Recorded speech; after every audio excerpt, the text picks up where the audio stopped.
সুপ্রিয় অষ্টম শ্রেণীর শিক্ষার্থীরা, আমরা গত পর্বে 88 পৃষ্ঠা পর্যন্ত শেষ করেছিলাম ছক পূরণ। আজকে আমরা এখান থেকে শুরু করব। এখানে খেয়াল করো, জরিপের তথ্য সংকলনে নম্বর, হ্যাঁ বা না প্রশ্ন, কতজন হ্যাঁ বলেছে কতজন না বলেছে। চলো এর উত্তর দেখে নিই। এখানে উত্তরটি দেওয়া আছে, উত্তরটি দেখে লিখে ফেলো এবং চ্যানেলটি সাবস্ক্রাইব করা না থাকলে সাবস্ক্রাইব করে দাও। আশা করছি লিখে ফেলেছ। এখানে আরেকটি ছক রয়েছে, মানে একসাথেই রয়েছে মতামত, যে প্রশ্ন এবং মতামত। চলো এর উত্তরপত্র দেখে নিই। এখানে উত্তরপত্র দেওয়া আছে, দেখে লিখে ফেলো। আশা করছি তোমরা লিখে ফেলেছো। এরপরে যে রিডিংগুলি আছে এগুলি তোমরা খুব ভালোভাবে পড়ে নেবে।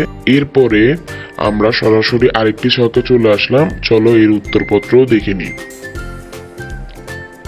এখানে উত্তরপত্র দেওয়া আছে, উত্তরপত্রটি দেখে লিখে ফেলো এবং যারা চ্যানেলটি সাবস্ক্রাইব করনি আবার অনুরোধ করছি সাবস্ক্রাইব করে দাও।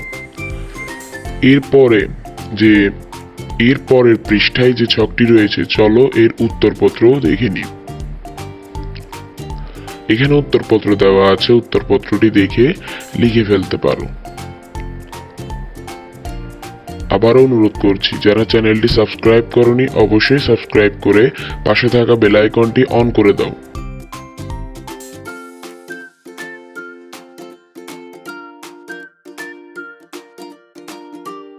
আশা করছি তোমরা লিখে ফেলেছো।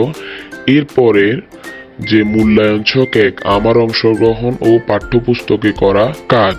এখানে খেয়াল করো, নিজের মন্তব্য, সহপাঠীর মন্তব্য, অভিভাবকের মন্তব্য, শিক্ষকের মন্তব্য, সকলের মন্তব্যই লিখতে বলা হয়েছে।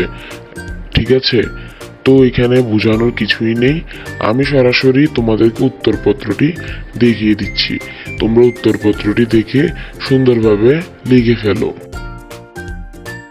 এখানে উত্তরপত্রটি দেওয়া রয়েছে, তোমরা উত্তরপত্রটি দেখে লিখে ফেলো এবং আবার অনুরোধ করছি, যারা চ্যানেলটি সাবস্ক্রাইব করনি অবশ্যই সাবস্ক্রাইব করে দাও।